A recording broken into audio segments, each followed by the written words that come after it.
GO number 29ను రద్దు చేయండి. రాజ్యాంగ మౌలిక సూత్రాలకు, తెలంగాణ ఉద్యమ ఆకాంక్షలకు వ్యతిరేకంగా వచ్చిన జీవో 55కి బదులు తీసుకువచ్చిన జీవో 29ను రద్దు చేయాలని గ్రూప్ 1 అభ్యర్థులు సోమాజిగూడ ప్రెస్ క్లబ్లో విలేకరుల సమావేశం నిర్వహించారు. తెలంగాణ రాష్ట్ర ఆకాంక్షను నెరవేర్చిన సోనియా గాంధీ జన్మదినాన్ని పురస్కరించుకుని జీవో 29కు అనుగుణంగా గ్రూప్ 1 ఫలితాలను డిసెంబర్ 9వ తేదీ విడుదల చేయడానికి ప్రయత్నిస్తున్నారు.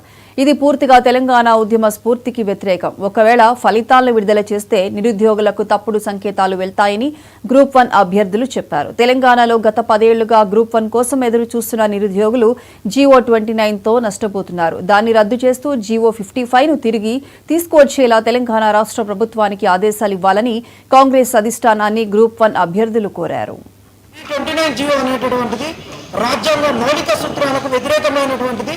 ఈ 29 జీవో రావడం వల్ల ఇక్కడ తెలంగాణ గడ్డ మీద 10 సంవత్సరాల నుంచి గ్రూప్ 1 కొరకు ఎదురు చూస్తున్న SC, ST, BC, minority, EWS అభ్యర్థుల యొక్క ఆకాంక్షలన్నీ కూడా అడియాసలైనవి. ఈ 29 జీవోను 55 జీవో ప్రాంతంలో తీసుకురావడం జరిగింది. దాని బదులుగా వచ్చారు 55 జీవో రూల్ ఆఫ్ రిజర్వేషన్ను ఇంప్లిమెంట్ చేస్తుంది. ఈ 29 జీవో తోటి అందరు ఆశలు అడియాసలైనవి.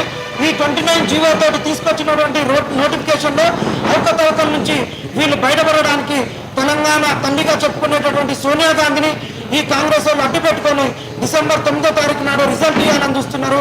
దీనిని ముక్తకంఠంతో మేము వ్యతిరేకిస్తూ సోనియా గాంధీ గారు దీనిని తెలుసుకొని నా బర్త్డే సందర్భంగా నిరుద్యోగులు గోసపడవచ్చు, మరీ ముఖ్యంగా తెలంగాణ బిడ్డలు జీవితాలు ఆగం కావద్దని తెలంగాణ తల్లి ఈ రాహుల్ గాంధీ గారు, ఈ ప్రియాంక గాంధీ గారు ఇచ్చిన ఆకాంక్షలను కూడా నెరవేరేటట్టు ఇక్కడ ఉన్నటువంటి రేవంత్ రెడ్డి గారికి డైరెక్షన్స్ ఇవ్వాలని కూడా మేము వేడుకోవడం జరుగుతుంది.